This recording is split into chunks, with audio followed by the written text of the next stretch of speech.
Assalamu alaikum guys, hope you all are well by the grace of Almighty Allah. Welcome to my channel Fardin Person.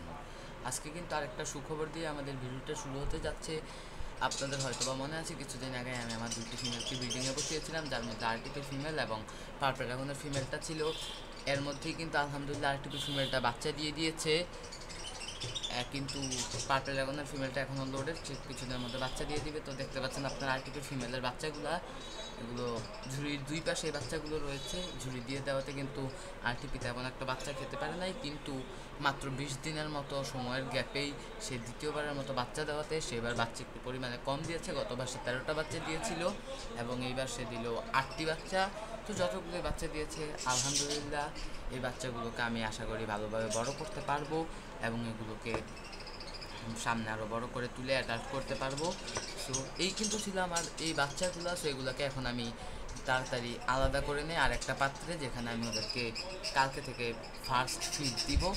আমি কিন্তু বাচ্চা জন্ম হওয়ার প্রথম দিন কোনো রকম খাবার দিয়ে থাকি না, কারণ প্রথম দিন জন্ম হওয়ার পর ওরা খাওয়ার মতো স্টেজে থাকে না এবং ওদেরকে না খাবার দেওয়াই আমার মতো সবচেয়ে ভালো।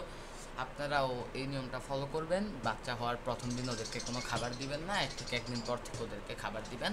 খাবার হিসেবে আপনি প্যালেট, গুঁড়া, মাইক্রোওয়ার্ম, ব্রাইন শ্রিম্প ইত্যাদি ইত্যাদি খাবার দিতে পারেন। প্রথম অবস্থায় ব্রাইন শ্রিম্প দেওয়া ভালো, বা মাইক্রোওয়ার্মও দিতে পারেন, কিন্তু মাইক্রোওয়ার্ম দিলে পানির কোয়ালিটি একটু দ্রুত নষ্ট হয়, তাই মাইক্রোওয়ার্ম আমি দেওয়া অফ করে দিয়েছি। আমি আগে মাইক্রোওয়ার্ম দিতাম, বাট এখন আমি ব্রাইন শ্রিম্প দিয়ে থাকি মাছকে। তো বাচ্চাগুলোকে এখন আমি একে একে দেখতে পাচ্ছেন আমি করে আরেকটা বক্সে নিয়ে নিচ্ছি। সো মূলত 15-20 দিন কিংবা 1 মাস ওরা এই বক্সেই থাকবে। পরবর্তীতে আমি ওদেরকে একটা বড় জায়গাতে শিফট করব এবং সামনেই কিন্তু আমি একটা নতুন সেটআপ করতেছি শুধুমাত্র আমার গাপ্পি ফ্রাইগুলোকে বড় করার জন্য। সো ওইখানে মূলত আমি সকল গাপ্পি ফ্রাইকে একসাথে রাখবো, দেন ওরা নিউ অ্যাডাল্ট হওয়ার পর ওদেরকে আলাদা করে দেবো আর সেল করে দেবো।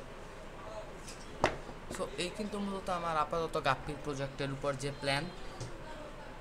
এই বাচ্চাগুলো আপনাদের কাছে কেমন লেগেছে তো অবশ্যই জানাবেন।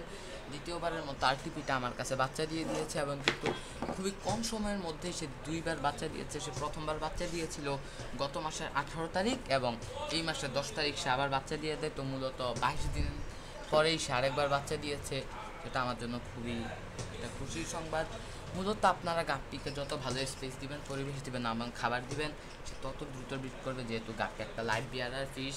সো একে ব্রিড করানো কোনো রকম ঝামেলার কিছু না, একমাত্র শুধু ভালো জায়গায় রাখা এবং ভালো খাবার দেওয়া, বাস ওরা নিজে নিজে ব্রিড করতে থাকবে। শুধু আপনারা ফিমেলের অবস্থা দেখে তাকে আলাদা করতে হবে, যাতে সে নিজের বাচ্চা নিজে খেতে না পারে। তো কিন্তু ইজিলি আপনারা খুবই অনেক পরিমাণ বাচ্চা সেভ করতে পারবেন। এবং তো এখানে মূলত আমি বাচ্চাগুলোকে প্রথমত আলাদা করে নিই এবং এই সেটআপটাও দেখতে পাচ্ছেন অনেক ময়লা হয়ে গেছে। সেই সেটআপটাকেও আমি ক্লিন করে আবার একইভাবেই ব্রিডিংয়ে বসিয়ে দিই, যেহেতু পার্পল ড্রাগনের ফিমেলটা এখনও লোডেড রয়েছে। সো ওইটাকেও আমি ঝুড়ি দিয়ে এভাবে রেখে দিব। সো এখন চলুন আগে আমি এই সেটআপটা ক্লিন করে আপনাদের সাথে দেখা করছি। সো দেখতে পাচ্ছেন আমার সেটআপ ক্লিন করা শেষ এবং আমি আবারও সেমভাবেই ঢেকে দিয়েছি এবং সেটআপ ক্লিন করার কারণে ওরা খুবই স্ট্রেসে এসে পড়েছে।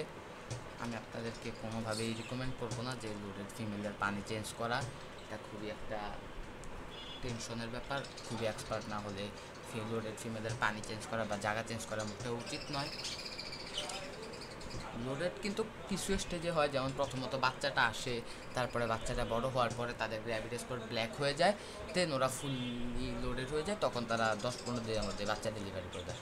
কিন্তু আমি আমার পার্পল ড্রাগনের আগের বারে বাচ্চাগুলো দেখিয়ে দিলাম এবং এখানে আরটিপির বাচ্চাগুলো রয়েছে।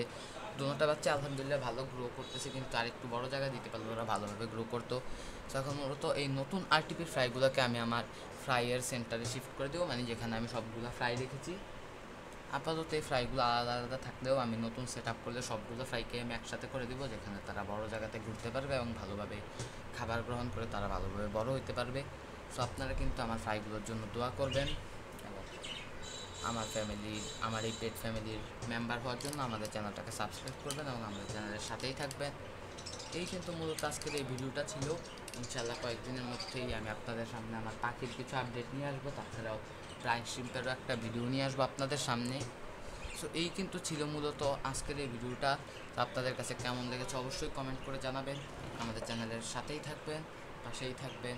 আল্লাহ হাফেজ।